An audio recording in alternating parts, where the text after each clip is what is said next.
Hello दोस्तों। आज मैं वीडियो लेके आया हूँ मंदिरों, कुछ मंदिर है इम्पोर्टेंट। 15-20 एक मंदिर है, वो इम्पोर्टेंट है, भारत के यूनेस्को वगैरह में भी शामिल है। तो उनकी आज अपन लिस्ट देखेंगे। इससे पहले वाले वीडियो में मैं ये नागर, द्रविड़ और वेसर शैली के बारे में बता चुका हूँ। और अपन कला संस्कृति के बहुत सारे भक्ति आंदोलन से संबंधित वीडियो कर चुके हैं, बौद्ध धर्म, जैन धर्म से संबंधित वीडियो कर चुके हैं। अगर आपको वो वीडियो देखने हैं तो आप डिस्क्रिप्शन बॉक्स में मैं प्लेलिस्ट का लिंक मिल जाएगा। आप वहाँ जाके पूरी लिस्ट में आप कला और संस्कृति की अपनी तैयारी को दार दे सकते हैं। ठीक है, आज मैं स्टार्ट करता हूँ इस वीडियो में। मंदिर कुछ है ना, सबसे पहले अपन देखते हैं श्री रंगनाथ स्वामी मंदिर। ठीक है, ये है एमपी, एपी सॉरी नहीं है, आंध्र प्रदेश, आंध्रा, नेल्लोर, आंध्रा नेल्लोर में है। ठीक है, और 12वीं शताब्दी में, ये 12वीं शताब्दी में। ठीक है, इस मंदिर के बारे में सिर्फ अपने को यही ध्यान रखना है कि ये आंध्रा में है बस। क्योंकि कभी कभी क्या है, मंदिरों के बारे में आता है ना मैच करना का, कि कौन से स्टेट में कौन सा है। ठीक है, वो उससे वही क्वेश्चन आएगा, इससे और कुछ एक्स्ट्रा नहीं। और एक इधर ध्यान रखना, एक श्री रंगम, मतलब रंगनाथ स्वामी नाम से एक और मंदिर है ना, रंगनाथ स्वामी नाम से एक और मंदिर है, श्री रंगम जगह है, और वो है तमिलनाडु में। ठीक है, तो एक और रंगनाथ स्वामी का मंदिर है श्री रंगम जगह पे तमिलनाडु में। ठीक है, वो भी फेमस है। तो श्री रंगम नाम, श्री रंगनाथ नाम से दो है ना, एक है आंध्रा नेल्लोर, और ये श्री रंगम तमिलनाडु। और तमिलनाडु वाला है जो कावेरी नदी के किनारे है।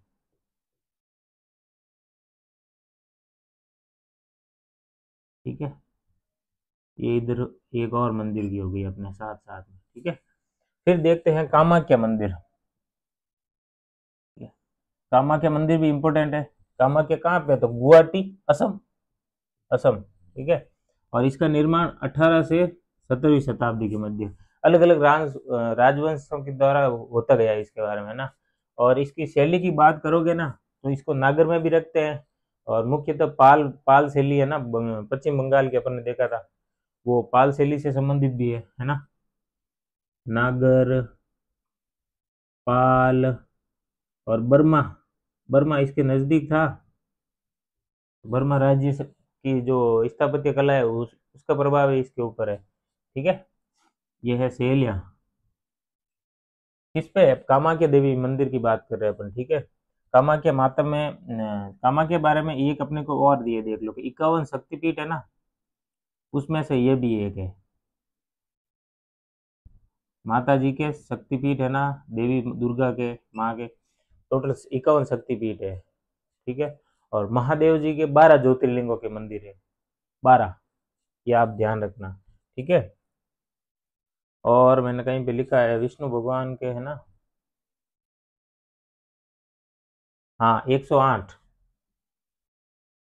भगवान विष्णु के 108 मंदिर है, तीर्थ स्थान पूरे भारत में। ठीक है, तो ये कामाख्या 51 शक्तिपीठ में आ गया। और एक एक इधर लिख देते हैं अम्बुवाची मेला, अम्बुवाची मेला है ना, अम्बुवाची मेला, ये कामाख्या मंदिर में हर साल आयोजित किया जाता है। ठीक है, फिर है सोमनाथ मंदिर, ये भी इम्पोर्टेंट है। ठीक है, गुजरात, और जगह का नाम है वेरावल। 649 ईस्वी सेकंड टाइम बना था, फर्स्ट टाइम तो अज्ञात था, पुराना मंदिर है, उसके बारे में कोई ठोस जानकारी नहीं थी कि भाई किसने बनाया, कैसे बनाया। फिर कुछ हमले हुए, उससे वो मंदिर टूट गया। तो सेकंड टाइम है ना, ये 649 ईस्वी में बना। वहाँ के गुजरात के लोकल रूरल थे, जो वहाँ के शासक थे ना, स्थानीय शासक, उनके द्वारा बनाया गया। ठीक है, फिर जब भारत आज़ाद हुआ उस टाइम ये मोहम्मद गौरी द्वारा मोहम्मद गौरी बोल रहा हूँ, देखो ना, ये गजनी द्वारा, गजनी ने हमले किए थे सोमनाथ मंदिर पे। गजनी के बारे में इतिहास में पढ़ते हैं, सोमनाथ मंदिर के बारे में। तो उसके हमलों से वापस ये तोड़ दिया गया था। लेकिन जब भारत आज़ाद हुआ उस टाइम वापस इसका निर्माण किया गया। और वो राजेंद्र प्रसाद, डॉक्टर राजेंद्र प्रसाद अपने राष्ट्रपति, और जवाहरलाल नेहरू, इनके बीच में वो हो गई थी ना, कहा सुनी कि भाई अपने को किसी धार्मिक मंदिर की प्रतिष्ठा करने के लिए राष्ट्रपति को नहीं जाना चाहिए, लेकिन राजेंद्र प्रसाद गए थे। उनकी वही थी कि व्यक्तिगत धर्म अलग है और राष्ट्र धर्म अलग है, ठीक है ना।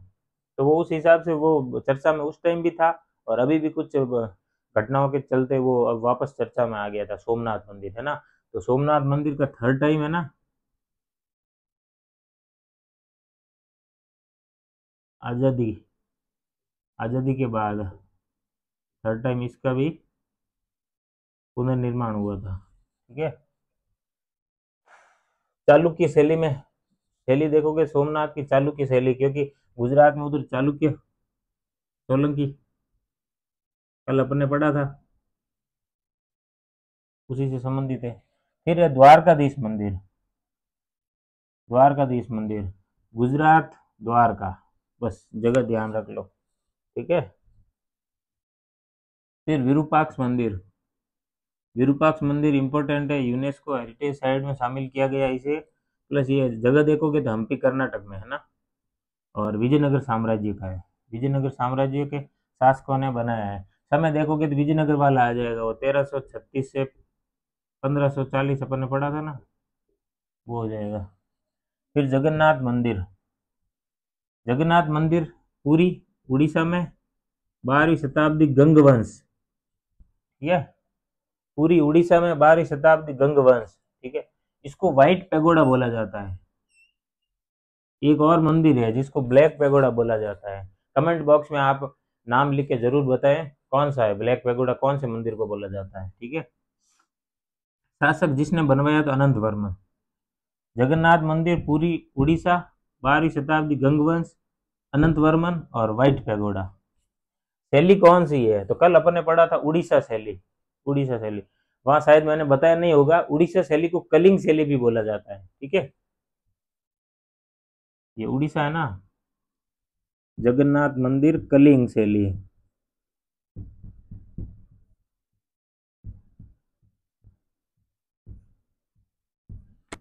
ठीक है। आगे देखते हैं संगमेश्वर मंदिर। जैसे नाम से ही दिख रहा है ना संगमेश्वर, मतलब काफी सारी नदियों का संगम रहा होगा वहां पे। यूं तो भारत में खूब सारे मंदिर है जो संगम पे स्थित है, लेकिन इसमें काफी नदियां है ना, इसीलिए इधर नाम लिखा है मैंने इसका। एक ये अभी चर्चा में भी है संगमेश्वर मंदिर, है ना। क्यों चर्चा में है, तो इस मंदिर के बारे में है कि ये मंदिर, ये श्री सेलम जो है ना बांध, श्री सेलम बांध है, उसकी वजह से ये हर साल पानी में डूब जाता है। जब नदियों का पानी का लेवल बढ़ जाता है बारिश के टाइम में, तो ये जो मंदिर है उस बांध के पीछे ही तो ये मंदिर बना हुआ है संगमेश्वर, श्री सेलम बांध है आंध्र में, इसीलिए ये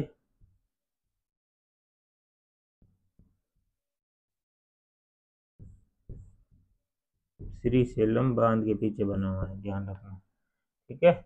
जगह देखोगे नहीं, शैली देखोगे तो ये नागर शैली है, संगमेश्वर नागर शैली। और आगे देखो, देखो नदियों की मैंने कहा ना, संगम है नदियों का, कृष्णा, भवनासी, वेणी, तुंगा, भद्रा, भीमारथी और माला हारिणी, ठीक है। ये इतनी सारी नदियों का संगम है पूरा इधर इस मंदिर के पास में, इसीलिए इसको संगमेश्वरी बोला जाता है, ठीक है। कम से कम होगी 6-7 नदियां हो गई है ना, तो देख लेना, ये इसलिए इंपॉर्टेंट हो जाएगा ना। फिर है अलगर मंदिर, अलगर मंदिर कहाँ पे है, तमिलनाडु में, ठीक है। नायक शैली कल अपन ने पढ़ी थी, नायक शैली में कल मैंने एक ही मंदिर बताया था, वो मदुरई का मीनाक्षी मंदिर, लेकिन ये अलगर मंदिर एक और है, ये भी तमिलनाडु मदुरई में ही है, ठीक है, वेगई नदी के किनारे। और भगवान विष्णु के 108 जो मुख्य तीर्थ होते हैं ना, 108 भगवान विष्णु के 108 है टोटल, उनमें से ये भी एक है अलगर, ठीक है। भगवान विष्णु का नाम ही अलगर ही है उधर। विठल स्वामी मंदिर हम्पी कर्नाटक, पत्थर का रथ और घोड़े बेचते फारसियों की, पारसी है ना, फारसी नहीं, पारसियों की मूर्ति। कृष्ण आएगा घोड़े बेचते हुए, पारसियों की मूर्तियां कौन से मंदिर में स्थित है, तो ये विठल स्वामी में है। और जब ये विठल स्वामी, विरूपाक्ष मंदिर, विठल स्वामी और ये सब कर्नाटक के हम्पी में स्थित है कुछ मंदिर, इन मंदिरों के पूरे ग्रुप को एक साथ यूनेस्को वर्ल्ड हेरिटेज साइट में, है ना, यूनेस्को की विश्व विरासत स्थल में शामिल एक साथ किया गया है सबको। तो ये भी उसका हिस्सा है। ये जो यूनेस्को है ना, ये इसका हिस्सा ही है यूनेस्को। तो एक तो यूनेस्को है, विक्ट ये हम्पी विजयनगर साम्राज्य से संबंधित है। और यूपीएससी का वैसे भी फेवरेट रहता है विजयनगर साम्राज्य, इसलिए मैंने ये ना ये घोड़े बेचते फारस की मूर्ति वाला एक्स्ट्रा फैक्ट है वो लिखा मैंने, क्योंकि विजयनगर से तो क्वेश्चन उठाना ही है यूपीएससी को हर साल, तो क्या पता इस बार ये उठा ले। ठीक है। पत्थर का जो रथ है ये तो फेमस है ना, जो विठल स्वामी मंदिर है उसको पत्थर का रथ बना हुआ है, रथ मंदिर बोलते हैं उसको, है ना, पत्थर के रथ का मंदिर है एक। तो वही है मेन।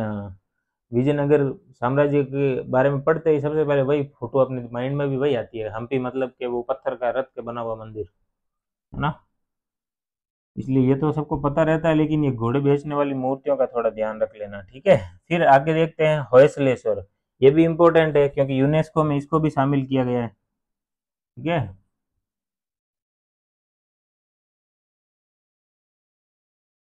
होयसल काफी टाइम से बार बार चर्चा में रहा है यूनेस्को में। पहले इसको शामिल करने के लिए जो टेम्पररी लिस्ट होती है ना, संभावित लिस्ट, उसमें शामिल किया गया था। फिर अभी इसको परमानेंट कर लिया गया यूनेस्को की साइड में, अभी इसको कर दिया गया है ना होयसल को। हिल्लेबेडु कर्नाटक में है, 12वीं शताब्दी। होयसल वंश, नाम होयसल है तो होयसल वंश ही है, ध्यान रख लेना। ठीक है। और ताराकार कल अपन ने पढ़ा था कि स्टार शेप में उसके मंदिर बने हुए हैं, और जगती यानी मंच पे बने हुए हैं। ठीक है। हाँ, ये जगती से आपको कुछ पता, मंच पे बने हुए, तो माइंड में आएगा कि भाई ये साउथ में बना हुआ कर्नाटक का मंदिर है, और मंच पे तो वैसे भी नहीं बनता है द्रविड़ शैली में। तो आपने बताया कि भाई जो बेस होता है उसमें होता ही नहीं, सीधा जमीन से ही स्टार्ट होता है मंदिर। तो देखो होयसल को अपन ने वेसर, मैंने वेसर में बताया था कि वेसर शैली में शामिल किया जाता है होयसल को। होयसल अलग से भी शैली में बोलेंगे तो अपन अलग भी बता सकते हैं, और स्पेसिफिक पूछेगा तो वेसर में आएगा, क्योंकि होयसल में दोनों चीजें शामिल है। होयसल में ये इनकी जो बोलते हैं ना कि भाई कुछ खासियत, क्या बोलते हैं उसको, ये जगती मंच पे भी है, स्टार शेप में भी है। ठीक है।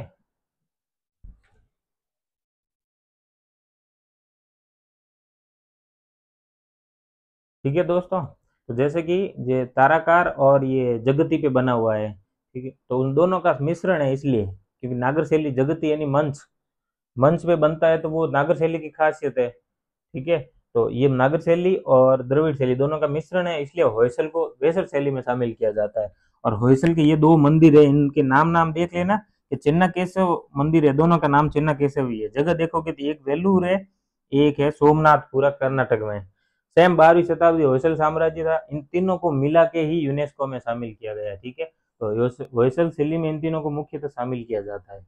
और इसके साथ ही साथ में एक और उधर देख लेता हूँ, मैं आपको बताता हूँ। ये जैसे हजार स्तंभ मंदिर है ना तेलंगाना का, इसको तो मैंने सिर्फ इसी वजह से लिया है क्योंकि होयसल, होयसल इंपॉर्टेंट है। और होयसल की मेन खासियत क्या है अलग, जैसे द्रविड़ नागर सबसे अलग खासियत है कि इसके जो स्टार शेप में बने हुए मंदिर है ना, वो इसकी अलग खासियत है। तो स्टार शेप में बना हुआ मंदिर की खासियत है, स्टार शेप में क्या यही बने हुए मंदिर, क्वेश्चन तो यही आएगा कि भाई भारत में पूरे पूरे भारत में सिर्फ एक होयसल शैली में ही क्या स्टार शेप में बने हुए हैं, तो नहीं। एक और मंदिर है तेलंगाना में, वो भी स्टार शेप में बना हुआ है। ठीक है। काकतीय वंश द्वारा हजार स्तंभ मंदिर नाम है इसका, तेलंगाना जगह है, ताराकार यानी वो स्टार शेप। ठीक है। काकतीय वंश, तो ये ध्यान रख लेना। फिर ये पद्मनाभ स्वामी मंदिर, ये तो बहुत समय से चर्चा में रहता है, महिलाओं को मंदिर में प्रवेश के वो पाबंदी है ना, इस वजह से। जगह देख लो, अपने को वो देखो इसकी स्टोरी अपने को डिस्कस नहीं करना, अपने को सिर्फ है ना फैक्ट देखने हैं कि भाई कहाँ पे है और क्या है। त्रिवेंद्रम में है, केरल में। ठीक है। वहां पे है पद्मनाभ स्वामी मंदिर। और लक्ष्य दीपम त्योहार है, 6 वर्षों में एक बार मनाया जाता है, उसके लिए फेमस है बस।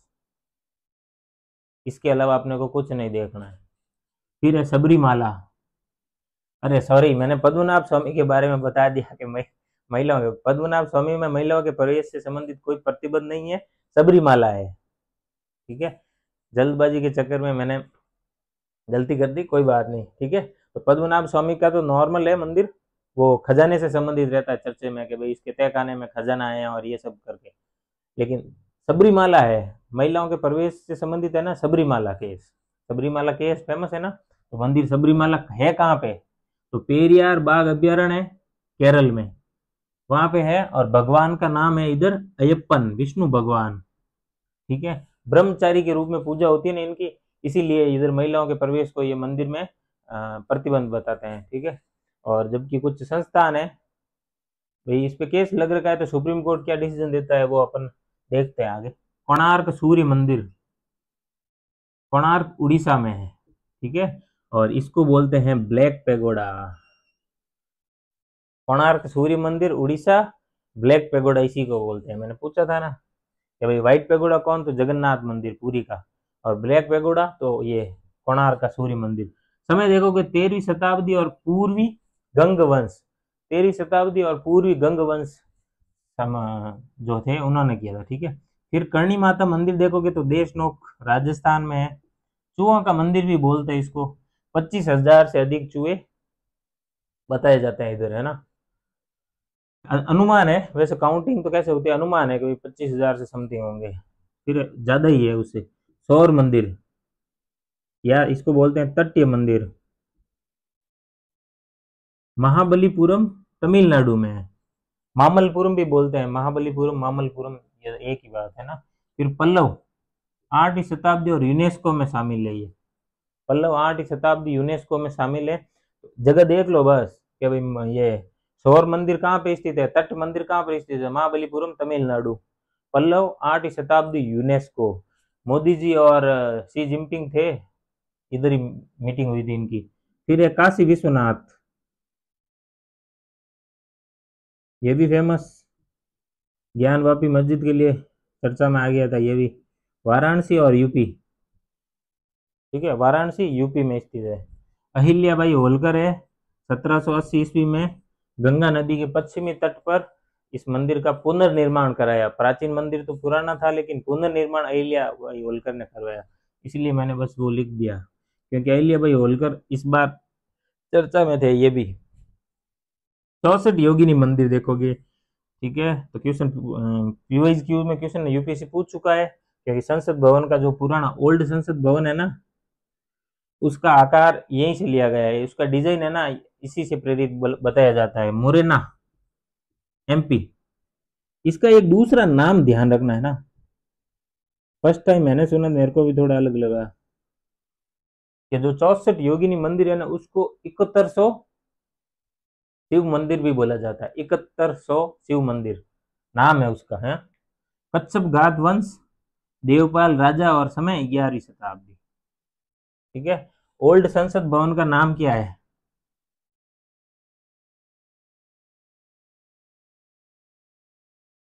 संविधान सदन, ठीक है, मुरैना। अब ये क्या है, तो देखो 64 योगिनी नाम से 4 मंदिर है भारत में, 64 योगिनी नाम से 4 मंदिर है।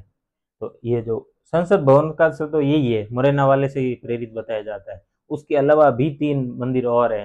तो ये 64 योगिनी मंदिर पीवाईक्यू में पूछ रखा है, वापस पूछेगा क्या पूछेगा कि 64 योगिनी नाम से मंदिर और कहाँ कहाँ पे, पूछ तो सकता है ना। तो सिर्फ नाम देख लो, एक खजुराहो एमपी में है, हरिपुरा उड़ीसा में है, और भेड़ाघाट एमपी। मतलब 3 तो एमपी के ही है, एक तो मुरैना हो गया जो मेन है, खजुराहो और भेड़ाघाट, ये 3 तो एमपी के ही है।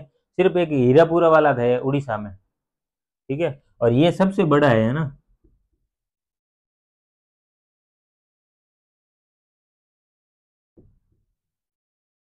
भेड़ाघाट वाला।